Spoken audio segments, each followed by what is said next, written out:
BPU PKI, Badan Penyelidik Usaha-Usaha Kemerdekaan Indonesia.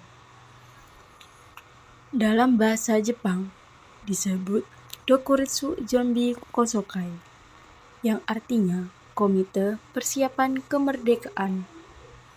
Tujuan pembentukan dibentuk oleh pemerintah penduduk Jepang, yaitu Letnan Jenderal Kumakichi Harada pada tanggal 29 April 1945 untuk merumuskan dasar kemerdekaan Indonesia agar tercipta landasan yang kuat dan sesuai dengan nilai-nilai bangsa untuk kehidupan bernegara dan masyarakat pasca kemerdekaan, serta untuk mempersiapkan proses pembentukan negara Indonesia merdeka yang teratur dan terorganisir. Perumusan ini bertujuan untuk menemukan bentuk dasar negara yang ideal dan mempersiapkan hal-hal penting lainnya, seperti konstitusi dan tata pemerintahan yang akan digunakan setelah Indonesia merdeka. Para tokoh nasional dalam BPU PKI melakukan diskusi dan perdebatan untuk menggali nilai-nilai kebangsaan yang dapat menjadi dasar negara. Anggota dan kepemimpinan BPU PKI. Anggota BPU PKI awalnya memiliki 60 anggota, lalu ditambah lagi 6 anggota istimewa sehingga menjadi 66 anggota BPU PKI, antara lain Dr. K.R.T. Rajiman Wedioningrat sebagai Ketua,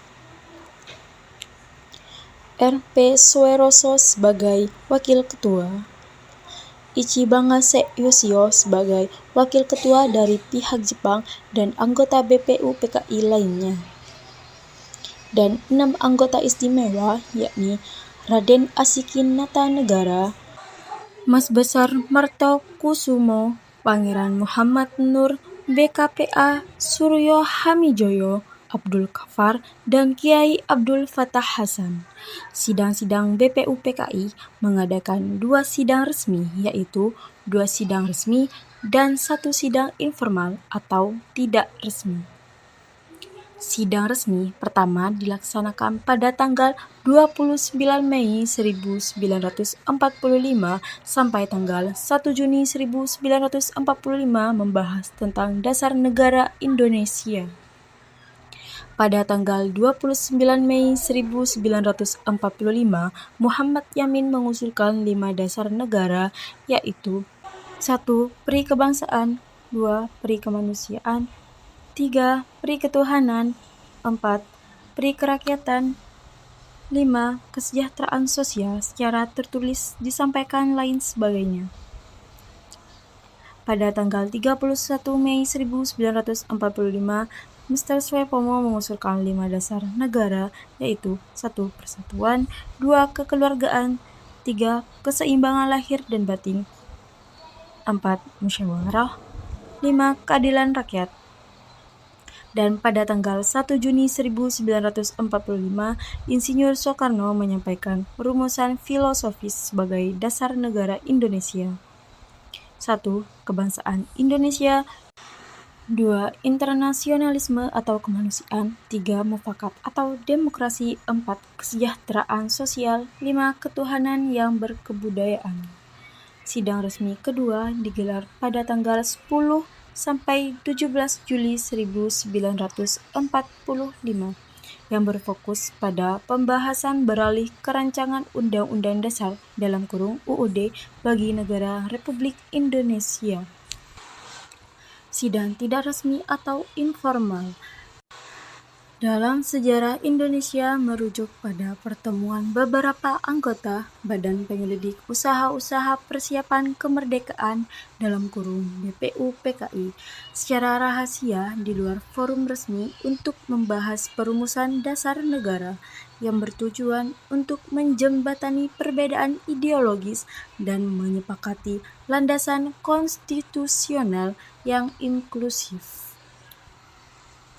Waktu pelaksanaan sidang tidak resmi BPU PKI dilaksanakan pada masa reses antara tanggal 2 Juni hingga 9 Juli 1945 ketika tidak ada sidang formal yang berlangsung. Peserta dan pemimpin sidang ini hanya diikuti oleh sebagian anggota BPU PKI dan dipimpin langsung oleh Soekarno.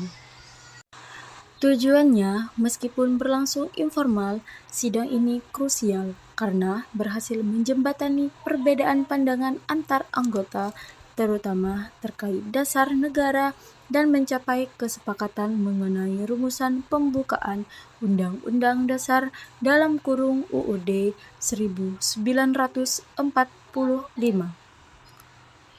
Setelah diadakan sidang informal, para tokoh BPU PKI mulai menemukan titik terang tentang dasar negara Indonesia.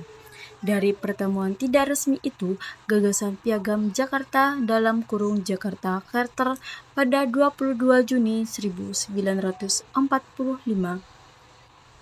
Piagam ini berisi rumusan dasar negara yang intinya berkembang menjadi Pancasila.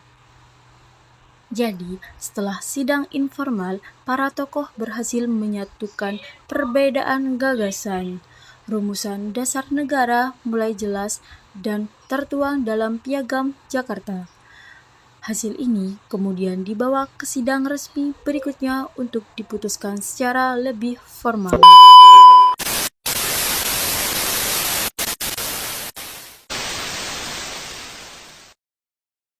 Hasil rangkuman artikel yang berjudul Pancasila dalam Membangun Karakter di Era Digital. Di era digital yang ditandai dengan pesatnya perkembangan teknologi informasi, pendidikan Pancasila menghadapi berbagai tantangan baru yang kompleks sebagai dasar ideologi dan falsafah bangsa Indonesia. Pancasila seharusnya menjadi nilai utama dalam pembentukan karakter generasi muda, namun realitas digital saat ini memunculkan berbagai dinamika yang menguji relevansi dan efektivitas pendidikan Pancasila. Era digital menggeser pola komunikasi masyarakat dari komunikasi tatap muka ke komunikasi daring berbasis platform digital, seperti kita menelpon dengan teman, video callan sama keluarga, termasuk komunikasi secara tatap muka ke komunikasi daring berbasis platform digital. Dalam konteks ini, nilai-nilai Pancasila seringkali kalah saing dengan konten viral yang bersifat sensasional, dangkal, bahkan provokatif. Salah satu tantangan utama adalah derasnya arus informasi global. Generasi muda dengan mengakses berbagai konten dari luar negeri yang tidak selalu sejalan dengan nilai-nilai Pancasila. Konten-konten ini bisa mengaburkan identitas nasional dan menggeser nilai-nilai gotong royong, toleransi, dan keadilan sosial. Kesimpulannya, pendidikan Pancasila di era digital bukan hanya tantangan, tetapi pawang untuk memperkuat jati diri bangsa melalui cara-cara baru yang sesuai dengan zaman. Dengan pendekatan inovatif dan kolaboratif, nilai-nilai luhur Pancasila dapat tetap hidup dan relevan di tengah arus modernisasi dan globalisasi. Sekian, wassalamualaikum warahmatullahi wabarakatuh.